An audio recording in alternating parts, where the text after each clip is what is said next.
For the first episode of Children of Heroes, we didn't have to go very far. Just few minutes drive from the embassy, close to London's beautiful museums, we visited Madame Milada Kuttelwaschera, daughter of Second Lieutenant Jan Kuttelwascher. Thank you for participating in our project Children of Heroes. If I am not mistaken, your father, Jan, served as a Czech soldier during the Second World War, and he was a tank commander. Could you tell us more about him and about his service? Okay. Well, initially he joined the Czech army in Czechoslovakia, ready to start a life there. His brother had joined the Czech Air Force, so both brothers were in uniform and they were ready for a wonderful life. But it didn't happen like that. So many of the military, of which there were thousands, suddenly couldn't mobilize to defend the country, so they left through Poland into France. From France, the reluctant French agreed to take them in the Foreign Legion as foreign military and put them in North Africa at the fort of El Arish. And there they sat in the desert. When the war was declared, all the young men thought, good, now they will use us. So they came back. They ended up in France, all through France fighting for the best part of a year. Then the Germans were so strong, they were pushed out and had to retreat and ended up in England. Meanwhile, his brother had also had to retreat with the French Air Force. They ended up in Casablanca, and they all ended up in England, in Cholmondeley Hall and Walton Hall, where suddenly all the foreign military from the occupied countries of Europe were being gathered and organised and categorised to see how they could be used. And then for the next 5 years, that's what they did. And your uncle Karel Yes. was the most successful Czechoslovak RAF pilot of the I know, war with I know. 18 Yeah. shootdowns. Yeah. Am I correct? And others that were not recorded, because in France there was a lot, but they lost the records because of the detritus of war. The documents were lost.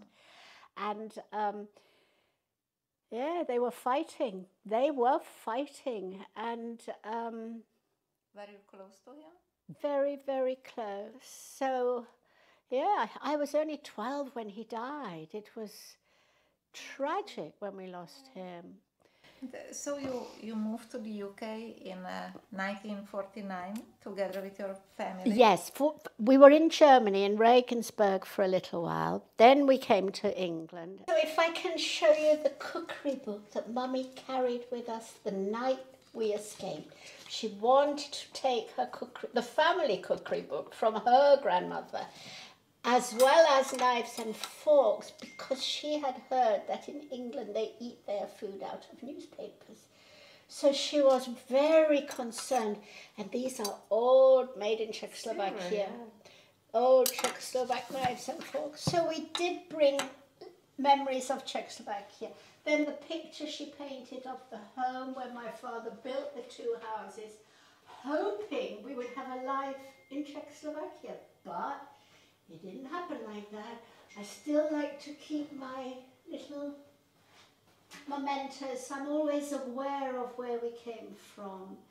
And you have later written a short novel about your childhood. Yes, I did. You won an award. I know. What was the main message of this So, novel? my daughter is a writer, television presenter, broadcaster, and I was always telling the children stories about Czechoslovakia, escaping, what it was like. I was telling, and Michelle, my daughter, said, Mommy, you've got to write it. You've got to write because you're always telling stories. Come on, write it. And I was so reluctant. And she pushed me. I said, all right. You know, with children, when they tell the parents what to do. So I said, okay. So I said, I've done it. I finished, Michelle. I finished. And she said, you've written about your childhood, yes? I said, yes, I've written about my childhood. I said, I didn't do the escapes or the building a... I just thought I would do words because I couldn't speak English. So I thought, I have to do the words. So I went when I was 5 years old to start learning English, one word at a time. So I wrote about this. And when I finished, I gave it to Michelle. I said, okay, Michelle, I finished. I don't want to talk about it. It's done. I don't want to hear any more talking from you. And she didn't tell me, but she sent it to Penguin Publishers. One day on the computer, I saw, Mimi, are you all right? This is Penguin Decibel Prize. And I looked at it, and my husband was in the room. I said, Michael, what's this Decibel Prize? And he said, oh, I think it's junk mail. So I deleted it. And I called Michelle, and Michelle said, no, Mummy, that's not junk mail. I sent your story to Penguin Publishers, and you won the Decibel Prize to be included in an anthology of immigrant tales. And after the Warsaw Pact invasion of Czechoslovakia in 1968... Oh, yeah, that was a big time. You played a very important role in helping Czechoslovak immigrants coming Massive. We had the house at 22 Ladbroke Square, opposite the embassy. Big house, corner, lots of room. Suddenly on the radio, we're listening to Radio Free Europe. Tanks are coming into the city. Help us. So now, Father Lang on the phone, Velehrad, Mimi, come up to Velehrad. We're going to need to organise help. So I go up to Velehrad, and suddenly the police are sending people to us, Czechoslovaks then, it was not separated. Anytime they found someone who was Czechoslovak passport, they sent them to us. They said, oh, you have to go to Velehrad. 200, 300, 400, we lost count how many people. So they slept anywhere, on the floor, on a chair. We got blankets, they were in the garage sleeping, and now we had to find food. So I rang the English Women's Royal Voluntary Society, WRVS, and I said, can you help us? We have 200, 300, 400 people and we have no food. Now these women, they are strong women, and they arrived with big pots, potatoes, meat, carrots and onions, and they started to cook big pots of food, big pots of food. And, you know, we're all looking at it and I'm saying, there's some paprika in the kitchen, maybe we can put some paprika in it. So they were cooking to feed the people. So now we needed money. So I said, okay, how do we get money? So I thought, right, Home Office. So I ring. I was young, nothing stopped me. I never saw a problem, only solution. So I phoned the Home Office and I said, now I know, I didn't really know, but I was sure. I said, I know you have emergency funds when there is a political emergency. We have one at 22 Ladbroke Square for about 300 people who are desperate. We need your help. The Women's Royal Voluntary Service are already here helping. They said, we'll be there tomorrow. I can't remember whether it was £8 or £12, but they had a bag full of money. Everybody got this payment for the essential things that every human being needs. And they said, next week we will come back. We will come every week while this emergency situation. So this is what Velehrad was. I used to call it a safety raft. It was like in the middle of a stormy sea was this raft, this safe place. And if I understand well, your mother was one of the founders of yes, Mummy, yes, correct. Yeah. She was the first trustee with Father Lang, Count Chernin, and also Father Rochla.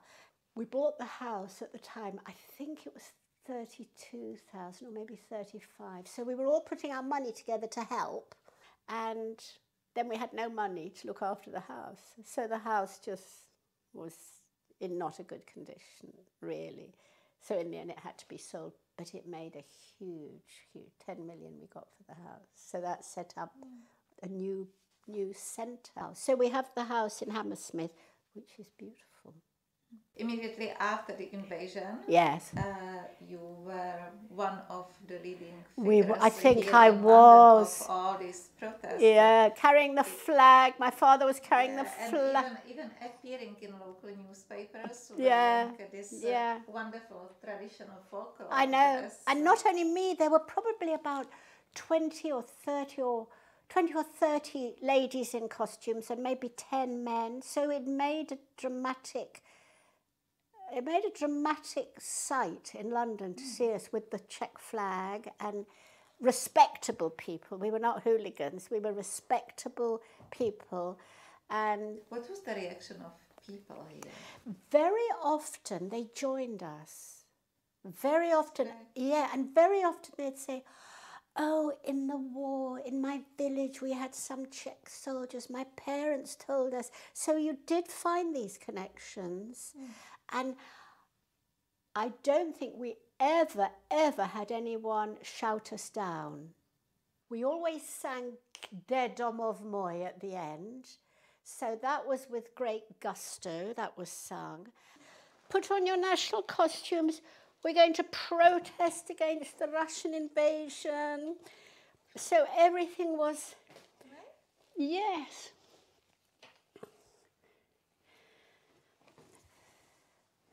Whoops.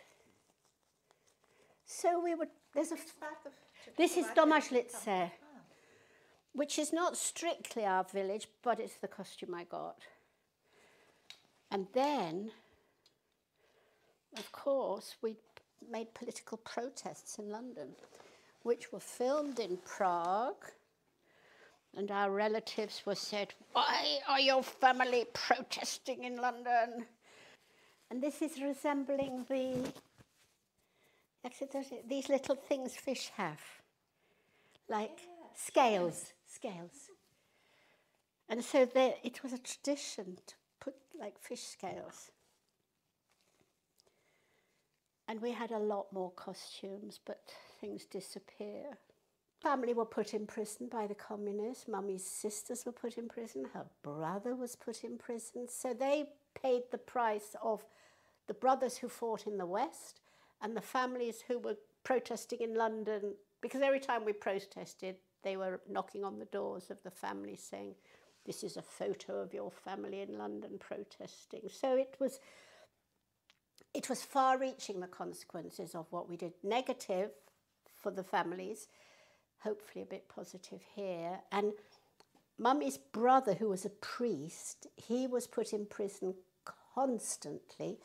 Amnesty International and the Red Cross came to us and said, we can get a parcel to your uncle, but it's no bigger than a shoebox.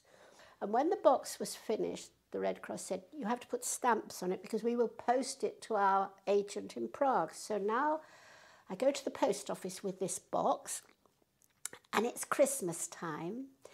And in England, they have beautiful Christmas stamps. And I was looking at the stamps and I thought, poor uncle, he's in a grey, horrible prison with horrible walls and nothing nice to look at. I'm going to put lots of stamps. And I covered the outside of the box, except the address, with stamps. And off it went, and he got it.